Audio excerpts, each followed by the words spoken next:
Podme, podcast recharge and relax. Saya bilang saya tetap nggak setuju, tapi kalau Pak Surya jalan silakan. Dia jalan, emangnya siapa saya? Ruang dan waktu. Mas Andi, menjadi Pemret itu kan adalah bagian titik puncak dari seorang jurnalis. Kurang lebih menjadi wartawan koran pada era itu. Kurang lebih bisa di-share nggak sama teman-teman sekarang? Karena teman-teman sekarang kan yang namanya self-censorship itu sebagai jurnalis itu salah satu hal yang asing buat mereka. Pada masa itu saya pikir warna dan sense of responsibility seorang Pemret itu amat sangat colorful dan kisahnya pasti banyak. Bisa di-share? Ya, kita tahu pada Orde Baru kan bagaimana pemerintahan waktu itu ya membuat pers tidak sebebas seperti sekarang yang kita lihat. Jadi kalau kita lihat memang eranya berbeda-beda. Ketika zaman Mokhtar Lubis ya, kemudian almarhum siapa yang galak ini? Rosian Anwar ya. Dan Rakyat Merdeka ini saya jadi lupa nama senior-senior.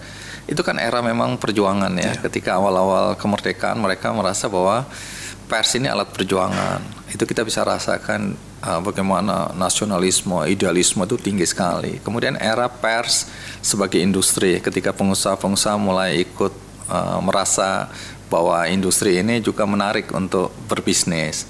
Itu eranya lain lagi. Nah, pada zaman-zaman saya kan zaman era pers sebagai industri dan pers di bawah Orde Baru, rezim Orde Baru. Nah, tekanan-tekanan itu tinggi sekali ya. Jadi yang namanya self censorship itu sudah otomatis melekat, apalagi kalau salah-salah itu langsung dibredel. Jadi kehati-hatian itu menjadi penting. Tapi di satu sisi kita juga menghadapi mau dibilang konflik, mau dibilang pertentangan antara idealisme dan usaha. Nah, saya belajar banyak di sini bagaimana ini nggak bisa berpisah sendiri-sendiri. Kalau kita lihat ada TV yang sekarang sedang berat di dalam pengelolaan bisnisnya, karena memang mungkin idealismenya lebih tinggi ya, sehingga ongkos produksi itu bisa membengkak nggak keruan, sementara iklan berkurang. Nah, sebagai Pemret, di satu sisi saya mempertahankan idealisme, kemudian di lain sisi saya harus juga kompromi bahwa idealisme saja tidak akan bisa jalan. Jadi ini eranya industri. Jadi di situ seni yang dibutuhkan untuk menyeimbangkan. Karena wartawan-wartawan ini kan nggak ada bisnis-bisnis, pokoknya idealisme kita. Usaha bilang lah kalau semua orang dihantam di ini di itu, semua dikritisi, nggak akan bisa kita hidup. Nah, saya bermain di wilayah itu. Jadi tingkat kesulitan berbeda-beda. Kemudian pers sebagai alat politik. Nah, ini era sekarang ini menarik. Saya di ujung-ujungnya aja. Dari dulu saya bilang sama Pak Surya, sebaiknya dia tidak terlibat dalam politik praktis. Tapi saya bisa memahami, karena saya dulu orang yang menolak ketika dia mau terjun ke politik. Ini awal-awal Metro TV ya. Saya bilang, keputusan dia untuk politik praktis akan menyulitkan saya dan teman-teman sebagai jurnalis. Karena apapun berita tentang Anda, itu selalu perspektifnya nggak bagus karena dianggap konflik of interest. Kita mungkin beritakan satu Anda 10 tanda kutip kompetitor Anda. Waktu itu dia mau ikut dalam Golkar ini apa namanya ya? Ketua umum, pencalonan ketua umum. Tapi dulu namanya apa? Karena gagasan ini datang dari Pak Surya. Apa namanya? Kayak apa? Konvensi ya, konvensi Golkar. Ya, konvensi. Ya.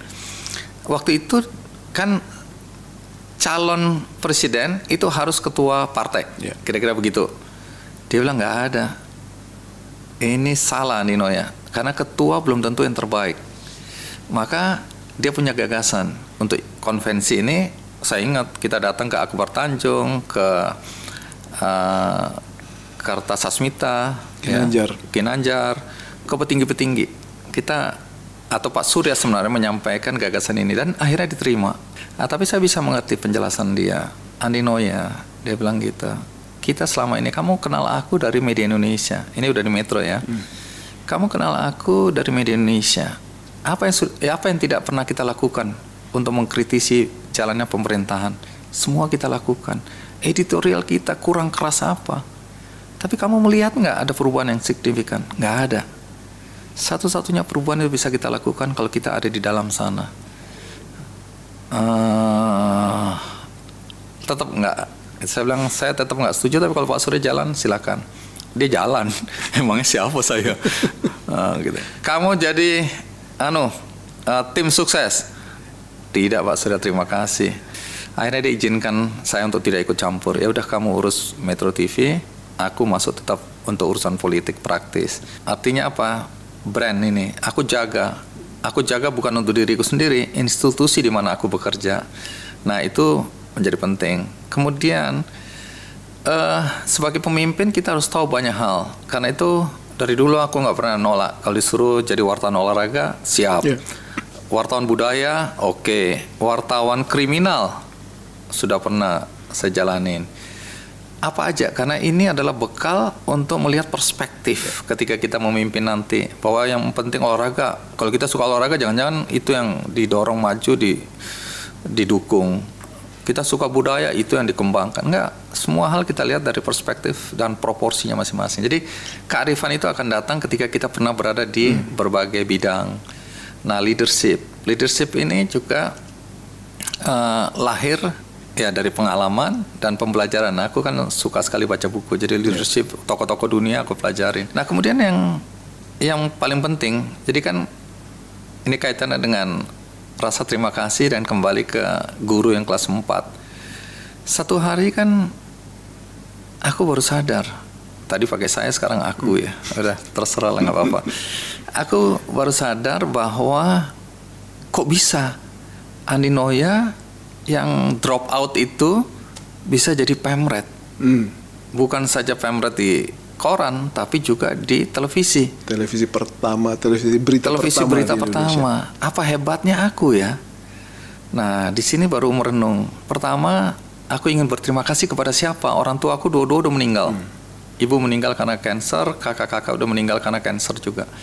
Berterima kasih pada siapa? Langsung teringat guruku yang di kelas 4 SD, Bu Ana. Yang ngedrill. Ngedrill dan paling tidak dia orang pertama yang menemukan talentaku. Kamu kalau besar nanti harusnya cocoknya jadi hartawan tadi. Yang dia maksud adalah wartawan.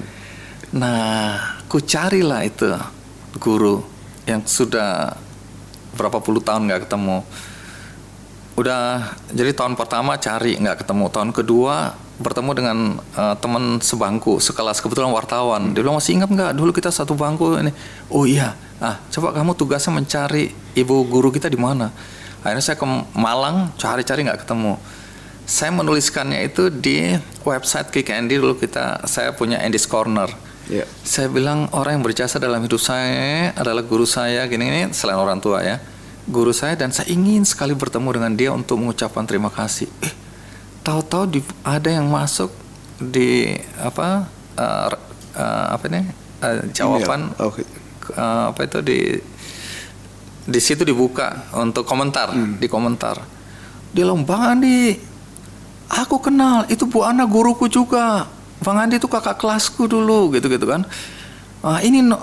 Dia sekarang bersahabat sama ibuku. Ini nih nomor teleponnya gini. Begitu teman-teman ngasih ke aku, Mas Andi udah ada jawabannya gini. Dek, aku langsung telepon yang angkat ibu-ibu kan. Aku bilang, apakah ini benar Ibu Ana? Oh iya, dari siapa? Aku langsung nangis gitu. Ibu Ana yang guru SD waktu itu. Iya, saya di SD Sang Timur. Iya. Ini siapa? Wah, aku nangis sampai ingusnya keluar gitu di mobil sendirian. Saya bilang, ibu pasti tidak kenal saya, tapi ibu itu saya kenang selamanya karena ibu adalah orang yang membuat saya bisa seperti sekarang. Tunggu dulu, ini siapa? Apa ceritanya gitu kan? Terus aku bilang, ibu pernah nonton acara Kick Andy? Oh iya, acara kesukaan saya itu. Saya Andi Noya. Nangis aku, saya Andi Noya ibu. Astaga, yang benar, iya. Saya udah mulai curiga, dia bilang gitu. Maksud ibu apa? Saya baca, aku pernah diwawancarain satu halaman di Jawa Pos. Saya baca di Jawa Pos, Andi Noya pernah SD di Sang Timur. Nah selama ini kalau saya nonton Kick Andy, saya bilang ini kok ketawanya mengingatkan saya pada murid saya, siapa? Aduh, terus aku bilang sama terus kebetulan ada saudara di Malang, aku bilang coba cek ibu ini sekarang ngapain gitu-gitu. Terus dicek ternyata ibu ini jualan kue, udah tua. Nah terus susah lah hidupnya. Aku bilang sama istri, boleh nggak kita bantu dia. Jadi sejak itu aku kirimin uang lah untuk hidup. Aku bilang kalau bisa udah nggak usah jualan lagi. Aku beliin TV supaya nonton Kick Andy lebih jelas gitu-gitu. Pokoknya semua aku tanggung.